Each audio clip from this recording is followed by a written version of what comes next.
आज घेऊन येत आहे एक छोटीशी कथा. कथा पूर्ण ऐका आणि कशी वाटली ते कमेंट करून नक्की सांगा. आणि हो, अशाच बहारदार कथा ऐकण्यासाठी चॅनलला नक्की सबस्क्राईब करा. कथेचं नाव आहे नंदा भावजया दोघीजणी. नंदा भावजया दोघीजणी घरात नव्हतं तिसरं कुणी. शिंक्यावरचं लोणी खाल्लं कुणी. भोंडल्याची गाणी सुरू होती. मुलींचा धिंगाणा अगदी रंगात आला होता. खेळांची चुरस वाढली होती. अनिता मात्र एका कोपऱ्यात शांत उभी होती. का गं, काय झालं? एवढी शांत का उभी आहेस? सुनंदाताई तिला म्हणाल्या. काही नाही ग आई, गाणी ऐकत होते. गाण्यातही तेच. नंदा भावजयांचं नातं असंच असतं, नाही का? अनिता म्हणाली. थोडंफार चित्र सारखंच असतं सगळीकडं. सुनंदाताई तिला म्हणाल्या. असेलही, पण तुला सांगू, भावजय म्हणून मी माझ्या नंदेला कितीही समजून घेतलं तरी असं वाटतं की या नात्यात कायमच एक अंतर राहतं. आता तुला सांगू, मला ना भीती वाटते. आपल्या अजितचं लग्न होईल, मी पण नणंद होईल, मग माझंही माझ्या वहिनीसोबत असंच बिनसलेलं राहील का ग? अनिता सुनंदाबाईंना म्हणाली. नातं निर्माण होण्याआधीच मनात अशी तेढ ठेवलीस तर होईलही कदाचित. ते म्हणतात ना, ज्या रंगाचा चष्मा घालू त्याच रंगाची दुनिया दिसत असते. सुनंदाताई तिला म्हणाल्या. हो ग, बरं, जाऊ दे, चल मी निघते. चिनूचा होमवर्क राहिला आहे अजून. काकूंनी खूपच आग्रह केला म्हणून घेऊन आले इकडं, अनिता म्हणाली. हो, मी पण निघते. यांच्या औषधाची वेळ होईल, सुनंदाताई म्हणाल्या आणि दोघी तिथून निघाल्या. अनिताचं सासर आणि माहेर एकाच गावात. अगदी 2 गल्ल्या सोडून पायी पायी जाता येईल एवढ्या अंतरावर. त्यामुळं अनिताचं सतत माहेरी येणं जाणं सुरूच असायचं. अनिताच्या नंदेचंही सासर त्याच गावात.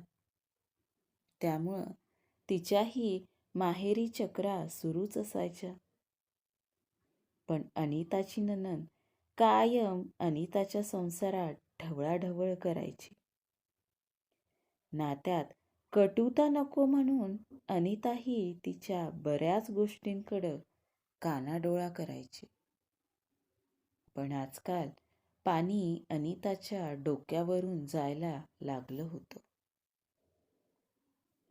काही महिन्यांनी अनिताच्या भावाचं अजितचं लग्न झालं. दीपाली सून म्हणून घरात आली. घरातले सगळे दीपालीला आणि दीपाली घरातल्या लोकांना समजून घेत होती. दीपालीच्या संसाराची घडी बसू लागली होती. अजितचं लग्न झालं तसं अनिता जरा चाचरतच तिच्या माहेरी यायची. दीपाली तशी मोकळ्या स्वभावाची होती. अनिताचं येणं तिला फारसं काही खटकायचं नाही. ती तिच्या ऑफिसच्या कामात तसंही बिझी राहायची. काय ग, येत नाहीस आजकाल? फोन करावा लागतो तेव्हा कुठं येतेस? एक दिवस सुनंदाताई आपल्या लेकीला अनिताला म्हणाल्या, हो ग, मुद्दामच येत नाही.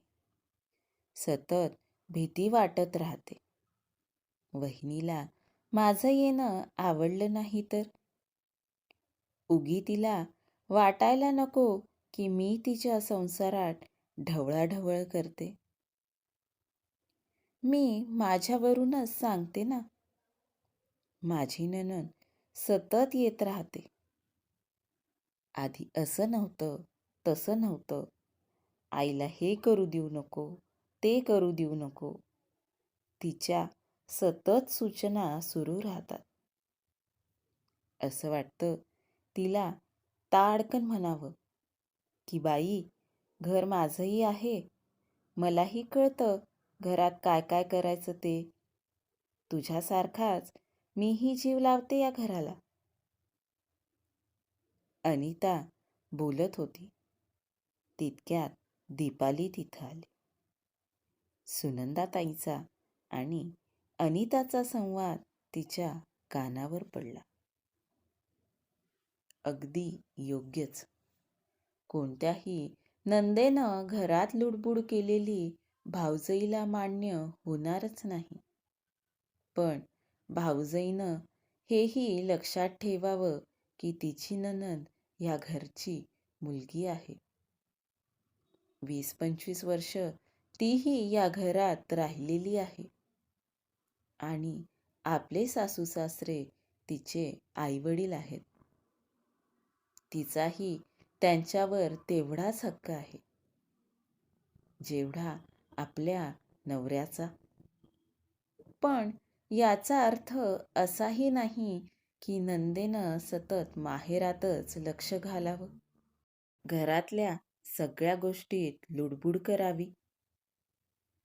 घरातलं काही पटलं नाही तर आडून आडून बोलण्यापेक्षा, आपल्या आईचे कान फुंकण्यापेक्षा सरळ सगळ्यांसमोर स्पष्ट बोलावं. नणंद असो की भावजय, कुणी विचारलं तरच आपलं मत आपण मांडावं. बाकी ज्याचं त्याचं सांभाळायला जो तो तत्पर आहेच की. कसं आहे ना, नात्यात कटुता येऊ द्यायची की नाही हे जर दोघींनीही ठरवलं ना, तर ते नातं चांगलं बहरतं. नंदा वाईटच, भाऊजई हेकेखोर, हे कालापरत्वे जणू काही मनावर बिंबवलं गेलं आहे. आपणच ठरवायला हवं की आपण कसं राहायचं ते. मला तर वाटतं की नंदेनं स्वतःच्या आईसोबत गुळपीठ जमवण्यापेक्षा घरात नव्यानं आलेल्या भावजईसोबत जमवलं तर नातं अजूनही घट्ट होईल. नात्यातला ओलावा टिकून राहील. दोघींनीही एकमेकींच्या विचारांचा आदर केला तरच घराचं गोकुळ होईल. दीपाली म्हणाली. हो ग, अगदी बरोबर. आणि ह्यात सासूचा रोल महत्वाचा. एकदा का तिला सून आणि मुलगी ह्यात समतोल साधता आला की सगळं जिंकलं. सुनंदाताई म्हणाल्या. मग नात्यांची नवीन सुरुवात करूया का? कशाला हवं नातं नणंद भावजईचं? बहरू दे की निखळ मैत्रीचं. दीपालीनं अनितासमोर हात केला. अनितानं तिचा हात घट्ट पकडला आणि सुनंदाताईंनी दोघींनाही कडकडून मिठी मारली. धन्यवाद.